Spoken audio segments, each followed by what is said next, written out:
Utopistes, bonjour et bienvenue sur le podcast du projet Utopia, un podcast qui s'intéresse au rapport entre science et société.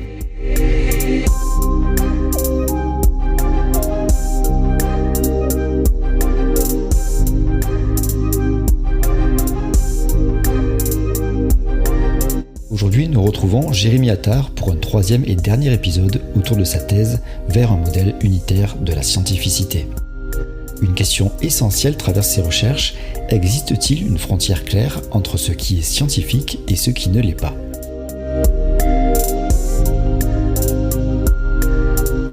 Dans les épisodes précédents, nous avons vu comment penser la question de la scientificité au-delà de la vision de Karl Popper, notamment à travers différents critères de scientificité. Nous avons également abordé la question des sciences humaines et sociales, et en particulier la sociologie. Et aujourd'hui, nous allons voir comment la science pouvait être vue comme un processus d'optimisation, puis nous parlerons des limites du travail de Jérémy avant d'en finir avec les prochains objectifs qui pourraient permettre d'améliorer cette réflexion.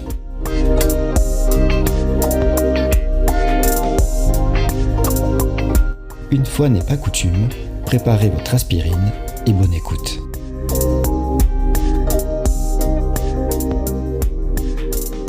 Du coup, ton apport théorique là dans toutes ces questions-là, est-ce que tu peux nous en parler ? Moi, la vision que j'ai, alors après, c'est pas forcément, je sais pas si c'est mon apport particulièrement, mais en lisant, ça va sembler être le point central de ta thèse, quoi. Disons que je l'ai pas vu vraiment. Ça a l'air d'être relativement consensuel, sans que je l'ai forcément vu exprimé de cette façon-là.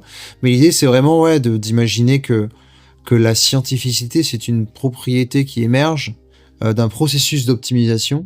Et pourquoi d'optimisation ? Parce que souvent on a une vision un peu naïve de la science en disant que un modèle scientifique, c'est un modèle qui est validé empiriquement. Et en fait, justement, le raisonnement poppérien derrière nous dit que en fait un modèle, il peut toujours être validé empiriquement. Genre on peut toujours artificiellement maximiser l'adéquation empirique. Et donc en fait, c'est pas l'adéquation empirique qu'il faut maximiser, c'est autre chose. Alors évidemment, à la fin, il faut quand même que l'adéquation empirique soit maximisée, puisqu'on veut quand même que nos modèles soient justes, soient adéquats. Mais c'est pas suffisant de maximiser l'adéquation empirique. Et en fait, c'est la plupart du temps même pas nécessaire. Et du coup, la question est de savoir, c'est bien beau de dire que la scientificité, c'est le résultat d'un processus d'optimisation ou de maximisation d'une certaine quantité, mais c'est quoi cette quantité, quoi ? Et du coup, moi, j'ai proposé quelque chose, je me suis quand même pas mal amusé, on va dire, c'est-à-dire que je suis vraiment parti dans un truc assez poppérien, essayer de le formaliser le plus possible, quoi. Et je vais pas forcément rentrer dans les détails, mais en gros, c'est une sorte de degré de corroboration poppérien, donc vraiment, enfin, dans une veine poppérienne, on va dire. Et de dire qu'en fait, Pour moi, c'est vraiment dans la continuité de la catoche, du coup, puisque cette idée de... bien sûr. De science qui s'améliore, quoi, finalement. Complètement. Et en fait, à la fin, ce qui est maximisé, c'est une quantité un peu plus compliquée que juste l'adéquation empirique. Et cette quantité-là, en la maximisant, en exigeant qu'elle soit maximisée, on retrouve comme des cas particuliers tout un ensemble de critères épistémologiques. Et particulièrement, on retrouve la parcimonie, on retrouve la réfutabilité, évidemment, puisque c'est encodé dedans, et on retrouve aussi l'adéquation empirique. C'est-à-dire qu'en fait, l'adéquation empirique arrive comme une conséquence de la maximisation du degré de corroboration, et pas le contraire. Et donc ça offre une vision un peu unifiée des critères épistémologiques comme étant des sortes d'indicateurs qu'on est sur la bonne piste, quoi. C'est-à-dire qu'en fait, la science, la connaissance scientifique, la structure de la connaissance scientifique, c'est une structure extrêmement complexe, une structure logique extrêmement complexe, avec des rétroactions partout, c'est très compliqué. Et donc du coup, tout ce qu'on peut faire, c'est localement essayer de maximiser localement cette quantité-là, en espérant que elle le soit aussi globalement, quoi.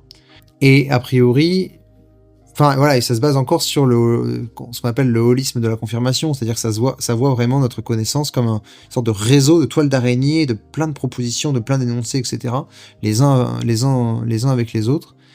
Et en fait, on peut très bien avoir une réfutation à un endroit, et face à cette réfutation, on peut la guérir, entre guillemets, de plein de façons différentes. Et en fait, ce principe-là de maximisation de cette quantité, de cette corroboration, qui est une quantité d'informations en fait, et bien en fait ce principe-là exige que si on doit ajuster notre système théorique, eh bien, on doit l'ajuster de telle façon à ce que ça maximise ce degré de corroboration, quoi. Et en fait, ça semble résoudre certains problèmes, de une. Et de deux, ce type de degré de corroboration, vu que je le fais d'une manière formelle, peut en théorie en tout cas, se définir indépendamment de l'objet d'étude, en fait. C'est-à-dire que si on fait un modèle en sciences sociales, en fait c'est la définition de ce degré-là est indépendant, par construction même, est indépendant de... Et donc il peut être appliqué aussi de manière... A priori, c'est une définition de la scientificité qui ne dépend pas de l'objet d'étude. Donc ça, c'est un point fort. C'est un point fort, et c'est un point de plus sur l'argument... sur l'argument que je développais. Bon, j'espère que c'est pas trop flou, parce que forcément, je peux pas trop rentrer dans les détails. Oui, si après c'est formalisé de manière précise et complexe, voilà, c'est compliqué de vulgariser, quoi. Ouais, mais l'idée, c'est vraiment ça, c'est de se poser la question. L'important, c'est pas l'adéquation empirique. L'important, c'est quelle information on obtient, à savoir que notre modèle, il est à ce point adéquat avec les données. Donc c'est vraiment ça l'idée. C'est de dire, ce qui est important, c'est pas est-ce que notre modèle, il est adéquat avec les données, c'est quelle information on obtient à savoir que notre modèle il est adéquat avec les données. Et en fait, cette information-là, c'est possible de la formaliser, et c'est cette information qu'il faut maximiser, quoi. Et il y a sûrement, j'ai proposé une façon de faire, il y a sûrement des façons de le faire mieux, peut-être même plus simple. Je suis en train un peu d'y réfléchir aussi. Enfin, je suis pas forcément satisfait. Oui, c'est une première pierre qui est posée. De toute façon, une thèse, c'est ça en général. Oui, bien sûr. Et clairement, être affiné aussi derrière. Et clairement, genre, je pense qu'il y a des façons de le faire. Enfin. Il y a des façons de le faire mieux. Je suis pas forcément complètement satisfait de tous les aspects de tous les aspects de cette partie-là. Et l'idée globale me plaît bien, mais je pense qu'il y a moyen de la concrétiser mieux. Voilà. Et du coup, est-ce que ça résout le grand débat de la différence entre sciences sociales et sciences naturelles? De quoi, ma thèse? Non, mais cette question-là du processus d'optimisation. Non, justement, là, ce que je disais juste avant, c'est que, en gros, je pense que ce qui apporte vraiment au débat, c'est le débat précis sur la scientificité ou l'épistémologie des sciences sociales, etc. Donc, c'est ce que je disais juste avant, avec les deux types d'arguments, enfin, les quatre types d'arguments, et puis voilà. Ça, c'est vraiment ça qui va apporter, éventuellement, si ça doit apporter quelque chose, c'est plutôt là. Par contre, ma construction, je l'ai fait de telle façon, comme je disais juste avant, à ce qu'a priori, on puisse définir la scientificité comme un processus d'optimisation, indépendamment de l'objet qu'on est en train de faire, dès l'instant où on se donne pour but de mettre en exergue des régularités. C'est vraiment le truc fondamental. Mettre en exergue des régularités empiriques. Et des régularités empiriques, c'est au sens large du terme, c'est pas des régularités qui sont vraies de tout temps.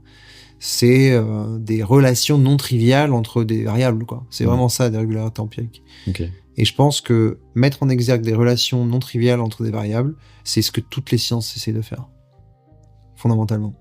Et je pense que c'est le fondement de...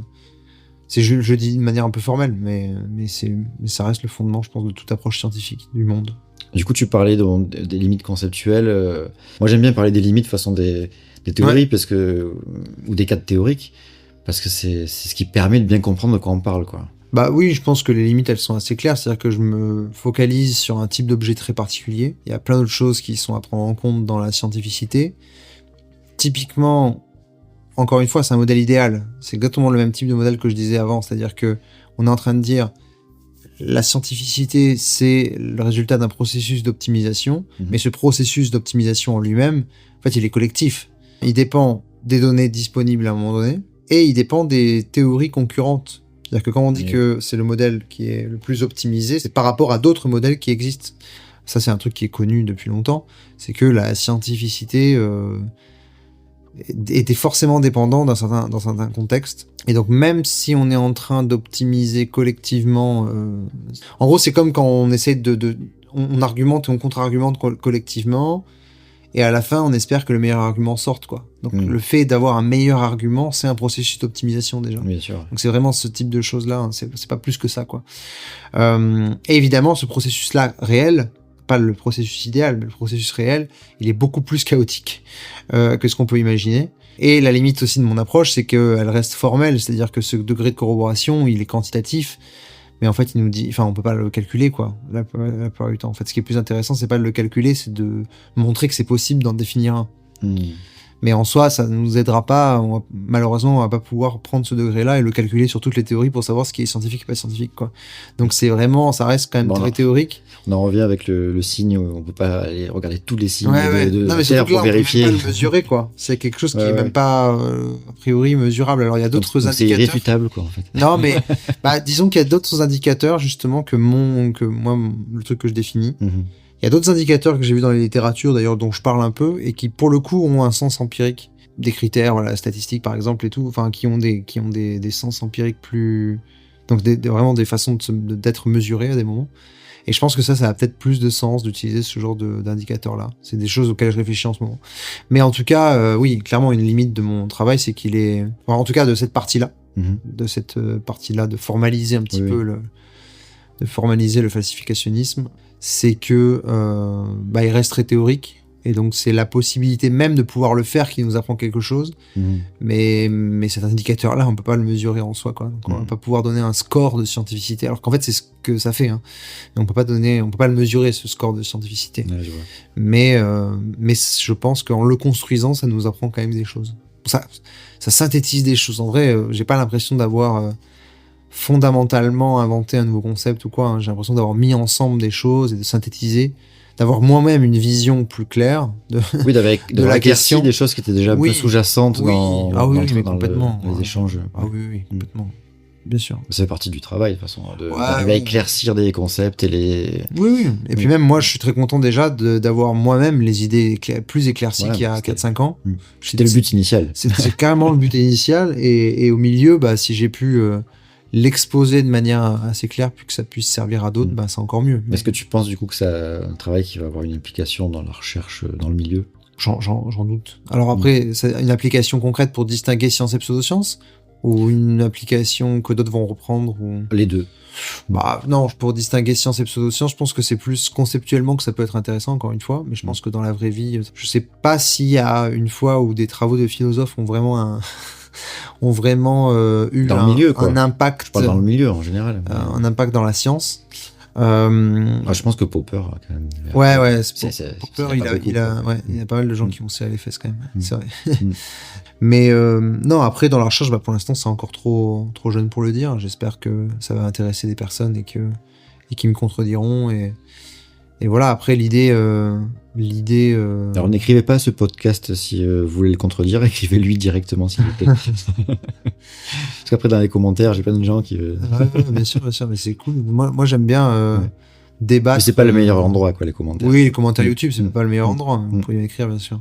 Mais en soi, moi, j'ai aucun problème avec la contradiction, quoi. Au contraire, en fait, hein, je me suis rendu compte dans ce travail-là que c'était un champ tellement vaste et que je m'attaquais à un truc tellement vaste, et qu'il y aura toujours des choses à redire, toujours des limites à pointer, des contre-arguments à avoir, et même si je suis assez confiant de la démarche globale, je suis friand. D'avis contradictoires. Parce que j'ai aussi beaucoup discuté avec des gens qui étaient plutôt d'accord avec moi. Donc, qui prônaient plutôt certains courants en sociaux, en sciences humaines, en sciences sociales, plutôt analytiques, quantitatifs, donc qui s'inscrivent bien en fait dans ce modèle-là. Et j'ai adoré discuter avec eux et apprendre de ces modèles-là parce que c'est des choses que j'ai compris direct. Et de fait, je sais que qu'il y a un biais que j'ai beaucoup moins discuté ou moins profondément avec des personnes qui étaient fondamentalement en désaccord. Et donc ces arguments-là, je les ai plus eus à travers des ouvrages.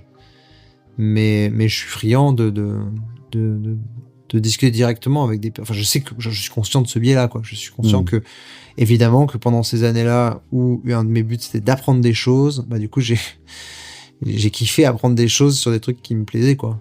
Enfin, qui me bottaient plus intuitivement que d'autres, quoi. Et du coup, à travers la vulgarisation qu'on est en train de faire et de futurs autres que tu feras certainement, est-ce que tu penses que ça pourrait aussi changer un peu les discours dans le milieu esprit critique, zététique, etc., par rapport justement à appliquer toujours Popper de manière assez stricte et un peu caricaturale? Du coup, d'ouvrir un peu le débat en fait sur ces sujets-là, est-ce que tu penses que ça peut aider à faire évoluer les idées, quoi? J'espère. Moi, j'aimerais bien faire ça. J'aimerais bien faire des confs. Enfin, déjà dans les cours que je donne de base, parce que on parle souvent de l'esprit critique dans les confs connus et tout, mais en fait, dans les cours et les formations que je donne d'introduction à l'épistémo plutôt, ces questions-là, j'essaie de les détailler un peu plus profondément, sans forcément partir dans des cours d'épistémo théorique de ouf, mais je vais quand même plus loin que juste une vision très naïve de la réfutabilité, quoi. Donc c'est déjà ce que je fais, mais effectivement, j'aimerais bien dans la suite produire peut-être de la vulgarisation si j'arrive à m'y mettre, et que ça influe peut-être sur le milieu qui s'intéresse à ces sujets, quoi. Ça aide les gens à y voir plus clair. Après, je suis pas du tout le seul épistémologue. Je pense que ce qui est bien, pourquoi Popper est souvent cité aussi, c'est parce qu'en fait, c'est pratique, quoi. Comme justement dans le milieu des zététiques, que je prenais un exemple, on s'intéresse beaucoup aux pseudosciences. C'est un outil qui est pratique, quoi, pour dire là, c'est pas falsifiable, donc adios, quoi. Mais après, il y en a plein aussi qui sont falsifiables, quoi. Et oui, mais voilà, du coup, il faut... Mais c'est juste, en fait, pour revenir juste sur ça, c'est assez intéressant. En fait, il y avait une controverse aussi avec Thomas Kuhn sur l'astrologie, entre Popper et Thomas Kuhn. Sur l'astrologie, typiquement. Et Popper, il disait, l'astrologie, c'est irréfutable, donc c'est une pseudoscience. Parce qu'à chaque fois qu'il y a un problème, du coup, ils inventent un nouveau truc où ils rendent leur catégorie encore plus floue pour s'adapter à tout. Et Kuhn, au contraire, lui, il disait non, c'est pas irréfutable, c'est réfutable et réfuté depuis longtemps. On a fait des tests pour savoir s'il y avait des liens entre la position des étoiles et la psychologie des gens. On n'a jamais rien trouvé de robuste. C'est réfuté. Et donc, du coup, on a un historien sociologue des sciences, Thomas Kuhn, et un épistémologue philosophe, Karl Popper, qui sont d'accord pour dire que l'astrologie est problématique et pseudo-scientifique, mais pas du tout pour les mêmes raisons. L'un parce que c'est irréfutable et l'autre parce que c'est réfuté. Donc c'est quand même fondamentalement...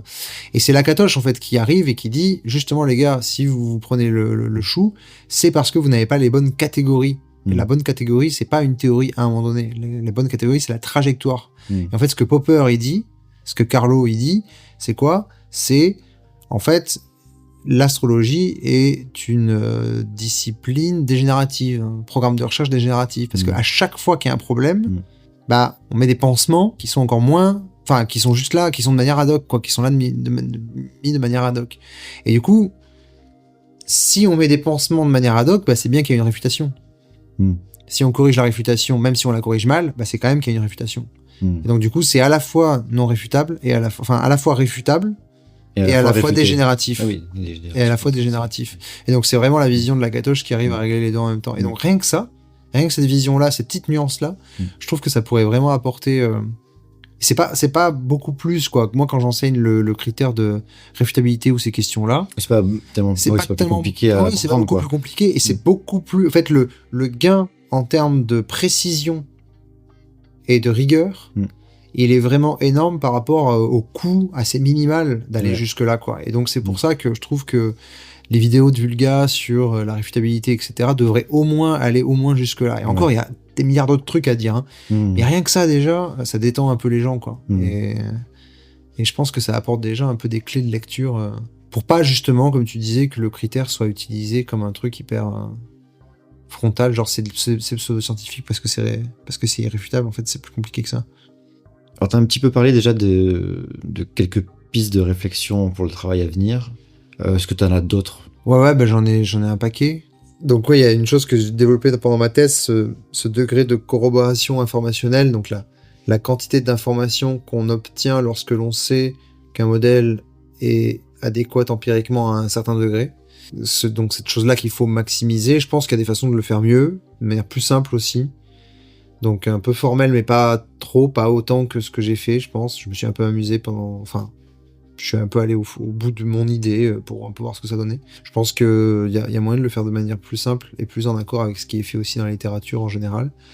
Et de faire des liens aussi avec l'approche bayésienne, qui est quand même assez majoritaire actuellement. Ah oui, tu en parlais aussi, ouais. Ouais, et auquel je me suis pas forcément trop intéressé pendant ma thèse. Donc ça, c'est aussi un problème en termes d'adéquation avec la littérature. Ouais. Après, j'ai fini par... Tu sais, quand tu fais une thèse, et notamment quand tu fais une thèse avec une certaine ambition comme ça, c'est à la fois hyper excitant et en fait à la fois tu es noyé devant la somme. Il y a tellement de choses qui ont été faites, il y a tellement de...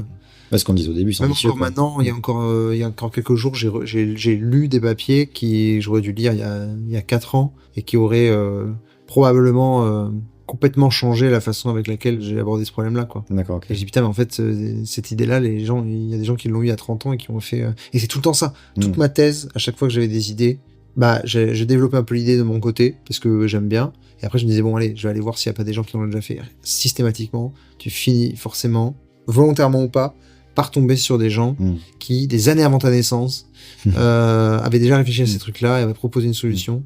C'est systématique, quoi. Et c'est super dur dans ce type dans ce type de sujet, c'est super dur d'avoir une littérature exhaustive. Et c'est hyper frustrant parce que justement, en plus, tu vois les papiers et vraiment, tu te dis, putain, mais c'était 4 ans avant mon naissance, ou alors, tiens, là, j'avais 3 ans, quoi. J'avais 3 ans, en fait, le gars, il faisait sa thèse comme moi maintenant et il résolvait un problème que moi, je me pose maintenant. Et c'est assez frustrant, mais en même temps, c'est aussi cool parce qu'on se dit, ah, bah, du coup, ça veut dire que c'est sûrement une bonne idée puisqu'il y a déjà des gens qui l'ont fait. Donc, c'est souvent un peu ambigu comme sentiment, quoi. À la fois, t'es un peu content parce que tu te dis, ah, bah, je suis pas... Et puis en même temps, t'as l'impression de repartir de zéro, quoi. Et en même temps, tu te dis, bah oui, en fait, c'est évident qu'il y a déjà des gens qui l'ont étudié, donc c'est moi qui suis un peu trop naïf de penser que je l'ai inventé, quoi. Il y a toujours un peu ces sentiments contradictoires qui sont excitants aussi, hein.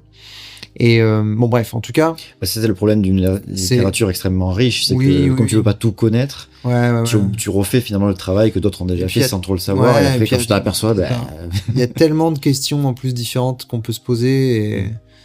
Enfin voilà, bon, après il y a aussi certains des membres de mon jury qui m'ont aussi dit qu'ils avaient découvert des choses qu'ils connaissaient pas, enfin de la littérature aussi qu'ils connaissaient pas dans ma thèse. Enfin, donc c'est pas que moi, quoi, c'est juste en général, c'est tellement que du coup on peut pas tout couvrir et c'est pas grave, quoi. En fait, j'ai fini par m'y faire, c'est-à-dire que j'ai fini par décomplexer de ça en écrivant ma thèse l'année dernière, surtout les derniers mois, semaines où c'était un peu dur parce que vraiment genre quand tu passes ton temps à écrire un truc comme ça, à la fin, tu t'en peux plus, quoi. Tu peux plus le voir, ce texte. Tu as envie de passer à autre chose, t'as envie de... Et en fait, non, tu dois continuer et tu t'y crois plus. Enfin, il te dégoûte presque, quoi. Ouais, t'es dégoûté au sens où... C'est presque physique, quoi. Ouais, t'en peux plus, quoi. Tu peux plus te le voir, ce truc. Et en fait, il faut quand même que tu continues et tu finis par avoir des doutes qui sont vraiment irrationnels. Et c'est pour ça que c'est pas forcément facile, quoi. Psychologiquement, tu sais plus trop où t'en es, mais il faut quand même que tu continues. Et bon, après, ça se détend, et puis t'as des retours des jurys, et puis ça va mieux, etc. Et puis, et là, maintenant, je suis en train de prendre du recul par rapport à ce que j'ai écrit. J'aimerais bien améliorer certaines parties, peut-être abandonner d'autres. Donc, une des perspectives futures, ce serait ça. Ce serait peut-être de clarifier certains points. Et puis après, j'ai d'autres idées aussi, bien sûr, d'articles. Les 4 catégories.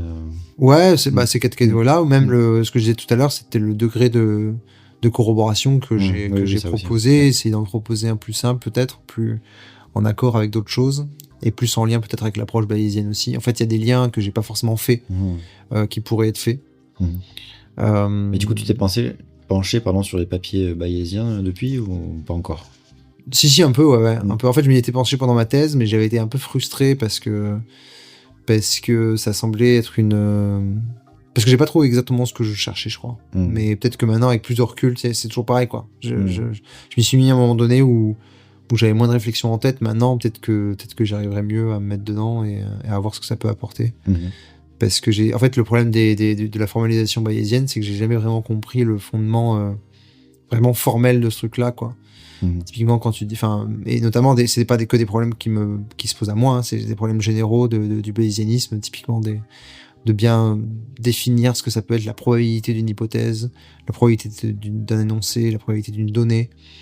C'est des choses qui sont pas forcément très bien définies. Et pourtant, on est obligé d'utiliser ces objets-là. Et ça, c'est des choses qui m'ont vite un peu frustré parce que je savais pas trop quoi en faire. Et j'avais l'impression que je reformulais de manière compliquée des choses triviales, quoi. Par exemple, tu peux reformuler le principe de parcimonie avec le bayésianisme. Il y a une façon de comprendre comment le principe de parcimonie... Avec des probabilités, quoi. Ouais, mais en fait, ce truc, c'est que tu peux pas donner un vrai nombre à ces probabilités. Tu peux pas la calculer, ces probabilités. Donc à la fin, tu sais pas vraiment ce que tu es en train de faire. Parce que t'es pas juste en train de reformuler de manière compliquée un principe que tu aurais pu très bien énoncer. Et peut-être pas. Je pense que non. Je pense qu'encore une fois, c'est pas parce que tu peux pas le calculer que ça n'apporte rien. Mais voilà. Bon, c'est des limites que moi j'avais vues. Mais est-ce que ça va être utile dans ton travail, quoi? En fait, c'est ça un peu. Ouais, mais je pense que en épistémologie des sciences aujourd'hui, je pense que l'approche bayésienne, elle est quasiment indispensable d'une façon ou d'une autre. Et donc, du coup, clairement, ça c'est un gros vide, enfin, un gros creux qu'il y a dans ma tête parce que j'ai voulu partir dans ma direction, j'ai voulu l'explorer et puis je regrette pas, quoi. Mais je pense que clairement il y a des gros liens à faire avec ce qui se fait sur ça. Et ça c'est c'est parti sur un côté un peu conceptuel que tu aimerais bien peut-être essayer de transformer en théorie, quoi, finalement, un truc un peu bien ficelé, quoi. Ouais, peut-être un peu plus, ouais. Bah ouais, après même ça je verrai en mathématiques, quoi, du coup. Ouais.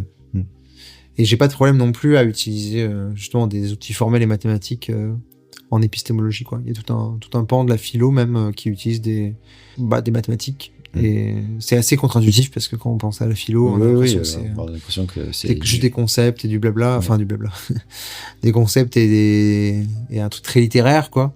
Et en fait, bah non, ça dépend. On peut très bien avoir des outils formels et mathématiques. Et le fait d'avoir fait des maths, du coup, ça va te servir. Ah bah de ouf. Bah après, c'est ça, hein, c'est pour ça que je l'ai abordé de cette façon. C'est parce que j'avais ces outils-là en tête. Clairement, ça m'a aidé. Ça m'a aidé complètement. Et donc, c'est aussi pour ça que j'en ai mis partout. Donc, c'est peut-être quelqu'un qui a pas cette même sensibilité va peut-être pas forcément rentrer dedans, ça va pas forcément lui parler non plus. Voilà, mais clairement moi c'est mon approche, ouais. Et j'ai aucun problème à ça. Et d'ailleurs il y a un grand pan aussi que j'aimerais bien que j'ai pas du tout eu le temps d'aborder dans ma thèse et que j'aimerais bien aborder un jour.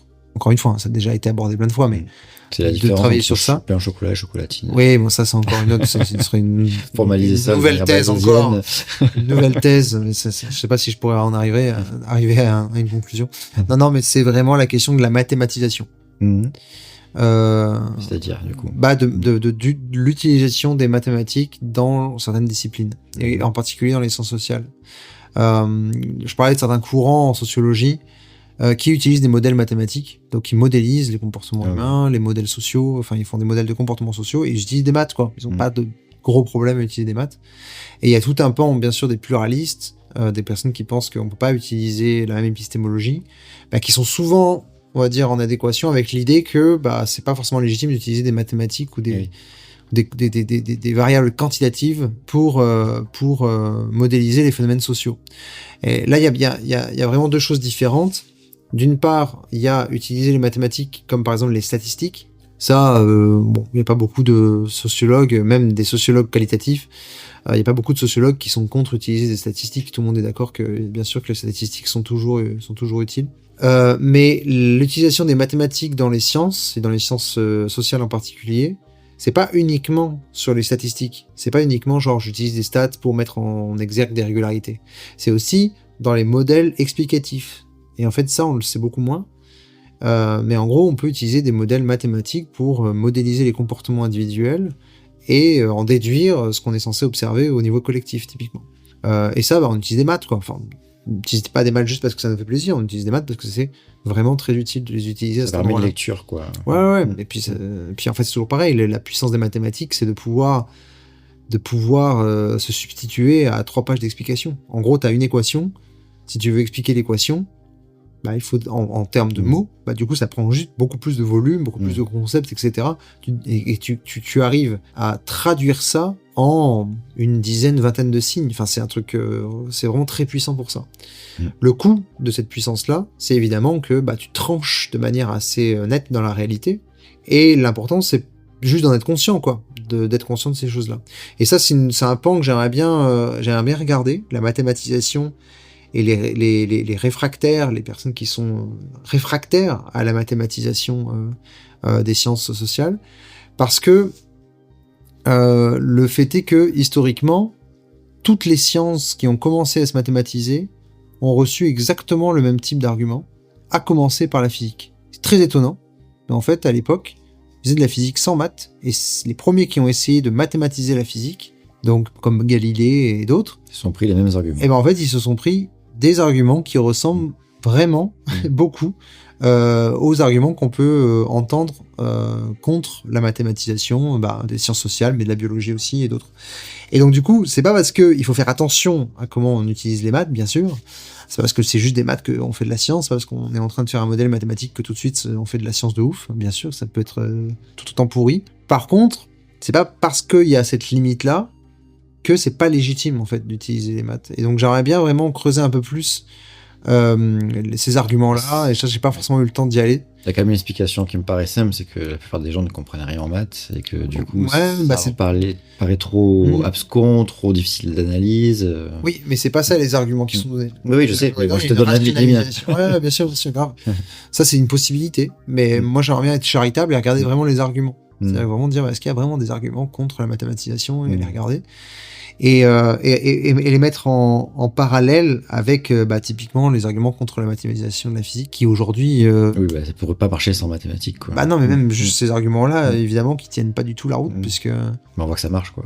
On voit que ça marche et surtout c'est pas parce que on utilise des maths à un moment donné qu'on n'est pas obligé de se munir aussi d'un certain cadre conceptuel et de mots en fait à un moment donné pour expliquer ce qu'on est en train de dire. Oui, bien sûr. Et en fait quand on regarde la physique, même de la physique théorique, de la physique quantique ou ce que vous voulez, il y a c'est le fond, le contenu même, il est mathématique. Par contre, les gens ils discutent quoi, ils discutent avec des mots. C'est juste qu'au milieu il y a des termes mathématiques parce que c'est les concepts qu'ils utilisent, mais l'un n'empêche pas l'autre en fait. La fameuse équation E égale MC2, moi j'ai découvert en cherchant la publication d'Einstein d'origine, mais qu'elle apparaît pas dedans en fait. Ah oui. En tout cas pas sous cette forme simplifiée de E égale MC2 quoi. Ouais. Donc voilà, ça c'est une des choses que j'aimerais bien aller voir. Ouais. J'aimerais bien aller voir ça et mettre en parallèle avec les arguments contre la mathématisation de la physique, quoi. Mais Jérémy, je te remercie pour cet entretien, c'était très intéressant comme d'habitude avec toi. Merci à toi. Et j'espère que ça vous aura intéressé aussi, chers auditeurs, et puis on se retrouve à la prochaine émission. Au revoir. Merci de nous avoir écoutés jusqu'au bout. Cette saison 3 se termine ici. J'espère que vous serez au rendez-vous à la rentrée, car sans vous, ce podcast n'est rien du tout. N'oubliez pas que vous pouvez soutenir le projet Utopia par Liberapay ou Patreon. En attendant, un petit commentaire ou un partage sur les réseaux sociaux fait toujours plaisir. Encore merci et à bientôt.